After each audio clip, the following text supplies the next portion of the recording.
পাপীরা পাপিষ্ঠরা চলে যায়, আমার গোলামদের কাছে আমি শান্তিময় পরিবেশে মেহমানদারি করব। সেদিন যিনি জান্নাতে গোলামদেরকে আপন ভাবে মেহমানদারি করবেন তিনি কে? আল্লাহ পাক সেদিন মেহমানদারি করবেন।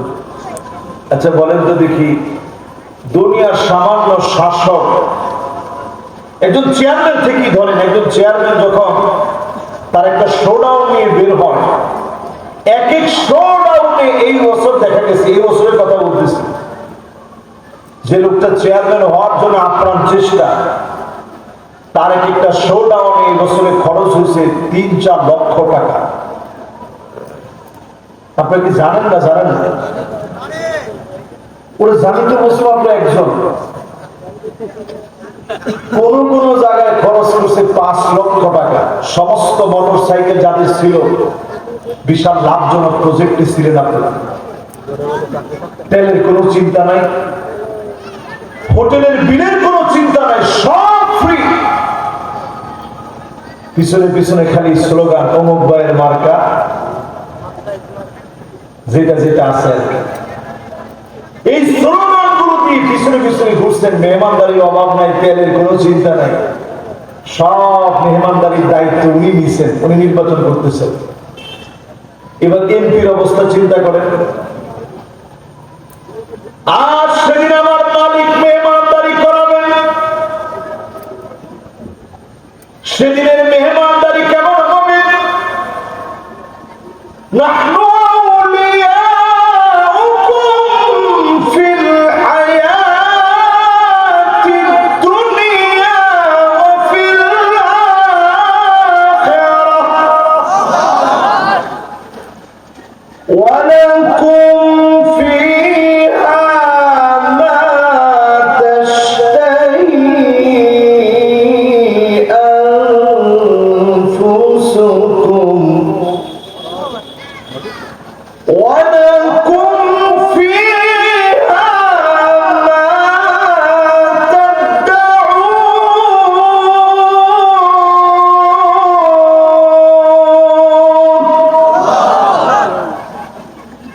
চতুর্দিকে ফেরেশতারা বলবে, কি মনে চাবে সব আজকে আল্লাহ দিবেন, মনের কোন ইচ্ছা বাকি রাখবেন না।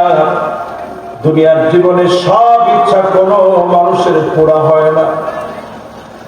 1000 কোটি টাকার মালিক এমন অনেককে আমি চিনি, জীবনে 1000 কোটি টাকার মালিক হয়েছে। আমি একজন ভাইয়ের নাম না বললাম, সর্বপ্রথম যেদিন ওনার সাথে সাক্ষাৎ হয়েছে, ওনার বাসায় উনি নিয়ে গেছেন। আমি মনে করছি এই 1000 কোটি টাকার মালিক কয়েকজন সন্তান তো ওনার থাকবেই। ঘরের ভিতরে গেছি, আমি জিজ্ঞাসা করলাম, ভাই আপনার কয় ছেলে মেয়ে?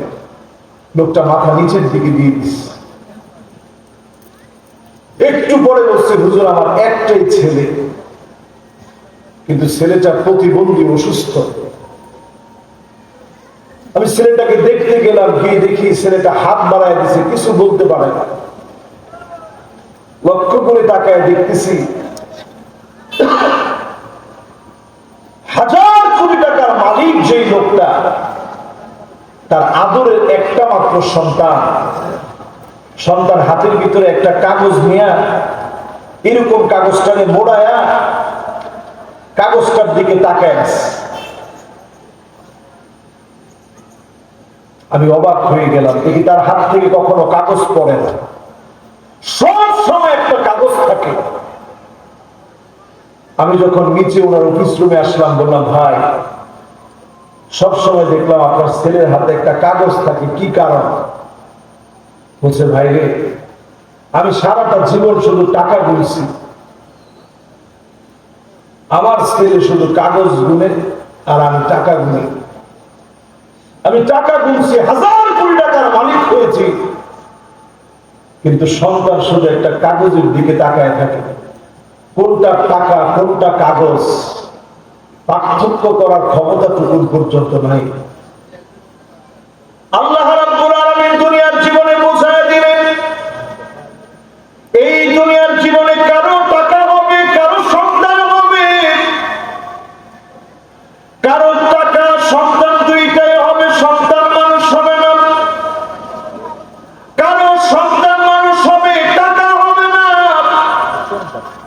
কারো টাকা আছে, অসুস্থতাও আছে, কারো অসুস্থতা নাই, সুস্থতার নিয়ামত দিয়েছেন, তেমন টাকা নাই। দুনিয়ার জীবনে মানুষ সব কিছু পাবে না। নুজুলাম মিন গফুরির রহিম।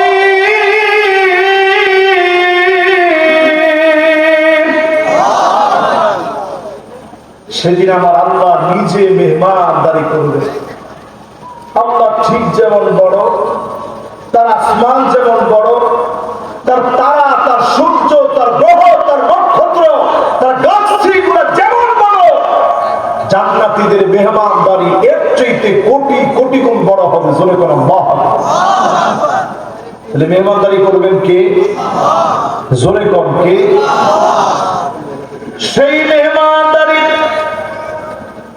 সুন্দরতম মেহমানদারি সবচেয়ে আকর্ষণীয় পর্ব হলো আমার আল্লাহ রাব্বুল আলামিন সেদিন ডাক দিয়ে বলবেন, হাল আনতুম রাদিন আন্নি।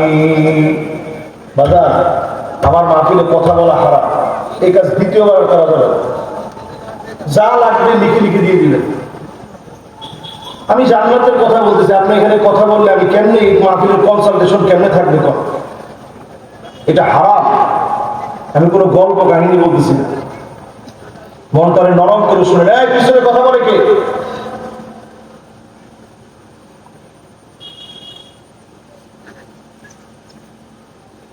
মানুষের বুঝ কবে আসবে? এই দুনিয়া আমরা কেন বেঁচে আছি? আহারে মুসলমান, এখনো বুঝার মতো শক্তি আমাদের ভিতরে আসে নাই। আমরা এরকম মুসলমান বুঝছি। মনোযোগ আছে তো সবার? একটু ধমক টমক দিলাম, মনে কষ্ট পান নাই তো? এটা আপনাদের হকের কথা চিন্তা করে কর্তৃপক্ষের ধমক দিলাম। আপনি এখানে আসছেন কত দূর দারাজ থেকে, মনোযোগ নিয়ে আপনারা শুনতেছেন। আর আপনারা যদি ফসল ভয় পেয়েছেন, ভয় পেয়েছেন নাকি? আরে মুসলমান, গুলি চালাইলো এই জায়গা থেকে আমরা ভয় পেয়ে সরবো না ইনশাআল্লাহ। কি বলেন? আমরা যে হালতে আছি মরতে রাজি, কিন্তু এই স্থান ছাড়তে রাজি। ঠিক আছে তো ইনশাআল্লাহ? এরকম দুই একটা বেলুন ফুটলে কি হবে? এবার মনোযোগটা পুরোপুরি দিয়ে আল্লাহকে একটা ডাক দিয়ে আমরা আমাদের মাহফিলে আবার মনোযোগটা ফিরে আনি। লিল্লাহে তাকবীর, লিল্লাহে তাকবীর। ঠিক আছে তো এবার? বাস, আর কোনো নড়াচড়া নাই। দুনিয়াটা এবার বাদ দিয়ে পুরো আখিরাতের দিকে একটু মনোযোগ দেন। আজকে যদি আমি মারা যাই, আমার দুইটা বাচ্চা, একটা ছেলে একটা মেয়ে, আমার আব্বা আম্মা হায়াতে আছে, আমার ছোট ভাই আছে, স্ত্রী আছে। আজকে যদি আমি মারা যাই, একটু চিন্তা করে, আজকে যদি আমার মৃত্যু হয়ে যায়, একটা লোক আমার তেমন কোনো কাজে আসবে না, শুধু কবর পর্যন্ত কিছু আত্মীয়রা নিয়ে যাবে। এমনও তো হতে পারে নিশ্চিহ্ন হয়ে যেতে পারে, কবর পর্যন্ত নাও হতে পারে। আবার আপনার হায়াতের জীবন হঠাৎ করে একদিন ফুরে যাবে। প্রকৃত পক্ষে ইমানদারদের সুখের ঠিকানা চক্ষু বন্ধ হওয়ার পরে তিনি শুরু করে দিবেন। তিনি কে? এখন সব মানুষগুলা জেলের মধ্যে আছে, চোখটা বন্ধ হবে, আপনি জেলখানা থেকে মুক্তি পেলেন। জোরে কোন আল্লাহু আকবার। সেই দিন আমার আল্লাহ নিজে মেহমানদারি করে বলবেন, হাল আনতুম রাদিন আন্নি। তোমরা কি আমার উপরে খুশি? কে বলবে? জোরে কোন কে বলবে? আচ্ছা, এত বড় আসমানের যিনি মালিক, সামান্য 10 তলা বিল্ডিং এর একজন মালিক হইলে সনের ঘরের কোন লোকে জিজ্ঞেনি, ভাই তুই আমার উপরে খুশি? আপনি গনে একজন সামান্য চেয়ারম্যান হয়ে এলাকার জনগণ যদি আপনি দুয়ারে দুয়ারে ঘুরে একটু ঘুরে দেখেন, একজন মেম্বারের কাছ থেকেই আপনি একটু সময় নিয়ে দেখেন, সময়টা পাওয়া কত কঠিন। আর সেদিন কুল কায়নাতের মালিক আপনারে বলবে, গোলাম তুই কি আমার উপরে খুশি? জোরে করা আল্লাহু আকবার। ঢাকা শহরে যারা বাড়িওয়ালা আছে ওনারা অবশ্যই কথা শুনলে একটু কষ্ট পাবে, রাগও করবে। দেখছো হুজুর আগ্রহ বিরুদ্ধে বলবো। যার একটা বাড়ি আছে, অনেক বাড়িওয়ালা এরকম লুঙ্গি টান দিয়ে হাঁটে, আর কিছু হইলেই মুখের আগে হাত চলে। মুখের আগে কি চলে? এটা কি আপনাদের এই কেশবপুর এলাকার, মমিনপুর এলাকাতে এরকম ধনী লোক আছে যার মুখের আগে হাত চলে? আরে কথা কয় না, কিসের জোরে? একটুখানি টাকার জোরে। অথচ সেদিন আমার আল্লাহ কুল কায়নাতের মালিক আমাদেরকে ডেকে বলবে, গোলাম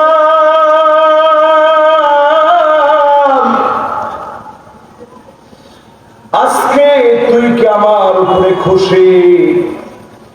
জান্নাতীরা সেদিন বলবে, وقالوا الحمد لله الذي صدقنا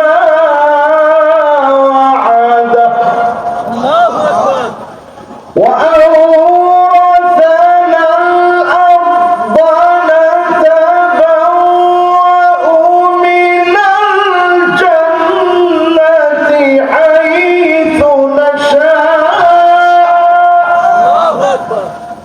فنعم أجر العاملين।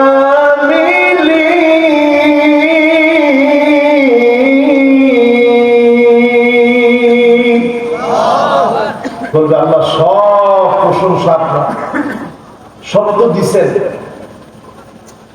জান্নাতীরা সেদিন বললেন, قد غفرت ذنوبنا وسترت عيوبنا وأدخلتنا الجنة وأعتقتنا من النار।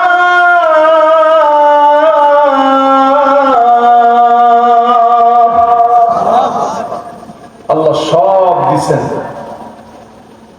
এক নম্বর গুনাহগুলা গোপন করছেন, কত কত গুনাহ করছি সব গোপন রাখছেন। যদি প্রকাশ করে দিতেন লজ্জায় মাথা নত হয়ে যেত। আজকে যদি আমার গুনাহ এখানে দেখানো হতো, আপনারা আমার ওয়াজ শুনতেন না। আমরা এত এত গুনাহ করি জীবনে। একদিনের গুনাহগুলা যদি স্মরণে আনেন, কি পরিমাণ গুনাহ আজকের দিনে করছেন, আল্লাহ সেদিন গুনাহগুলা সব গোপন করে দিলেন। পরে আল্লাহ আল্লাহ পাক গুনাহগুলা মাফ করে দিলেন। আল্লাহ রাব্বুল আলামিন গুনাহগুলা গোপন করলেন, গুনাহগুলা মাফ করলেন।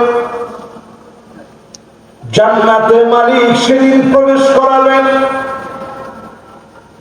জাহান্নাম থেকে যিনি মুক্তি দিয়ে গোলামকে সম্মানিত করবেন তিনি কে? সেদিন জান্নাতীরা আল্লাহ রাব্বুল আলামিনের এই নিয়ামতের কথা বলবেন। আল্লাহ সব তো দিচ্ছেন, খুশি না হই কেন? আল্লাহ বলবে, ইবাদি সালুনি উতিকুম, আজকে কিছু একটা চাও, আমার দিতে বড় মনে চাচ্ছে। জোরে বলেন আল্লাহ। জান্নাতীরা বলবে, আল্লাহ কি চাবো? সব তো না চাইতেই দিচ্ছেন, আর কি চাবো আল্লাহ? আল্লাহ বলবে, গোলাম চা দিলে আমার বড় ভালো লাগে, তোরা চাইলে আমি দিলে আমার বড় ভালো লাগে, আমার কাছে চাও, আমি আল্লাহ তোমাদেরকে দিতে চাই। পড়েন আল্লাহু আকবার। সেই জান্নাতের ভিতরে মালিক সেদিন জান্নাতীদেরকে যখন বলবে চাও, আমি আল্লাহ তোমাদেরকে দিতে চাই, আদম আলাইহিস সালাম বলবে, ও সন্তানেরা, আল্লাহর কাছে আজকে বলি, জীবনে কোনদিন যেন জান্নাত থেকে বের করে না দেয়। সবাই মিলে আল্লাহকে ডাক দিয়ে বলবে, আল্লাহ এই নিয়ামতের জান্নাত থেকে বের করে দিও না। আল্লাহ তাকে একটা আওয়াজ দিয়ে বলবেন, ওয়াহিল্লু আলাইকুম রিদওয়ানি ফালা আসখাতু আলাইকুম বা'দাহু আবাদা। যাও গোলাম, খুশি হয়ে গেলাম, জীবনে কোনদিনের জন্য রাগ করে জান্নাত থেকে বের করে দেব না। এবার আল্লাহ আবার বলবে, হাল আনতুম রাদিন আন্নি, আমার উপরে তোমরা কি খুশি? আবার বলবে খুশি। জান্নাতীরা বলবে, আল্লাহ সব দিচ্ছেন, খুশি না হই কেমনে? তৎক্ষণাৎ আমার মালিক, আমার আল্লাহ বলবে, গোলাম আরেকটা কিছু চাও, আমি আল্লাহ তোমাদেরকে দিতে চাই। জোরে করে আল্লাহু আকবার। জান্নাতীরা কি চাবে? বলবে, আল্লাহ সব তো দিচ্ছেন। নবী মুসা আলাইহিস সালাম সেদিন জান্নাতীদেরকে স্মরণ করায় দিবে, আমি আল্লাহর সাথে কত কথা বলছি, তুর পাহাড়ের উপরে উঠে কথা বলছি, গাছের ভিতরে আল্লাহর নূরের প্রজ্বলিত তাজাল্লি আমি নবী মুসা দেখছি। বারবার আল্লাহর কাছে দরখাস্ত করছে, আল্লাহ এক নজর আপনার একটু দেখতে চাই। আল্লাহরে দেখতে পারি নাই। জান্নাতীরা আসে,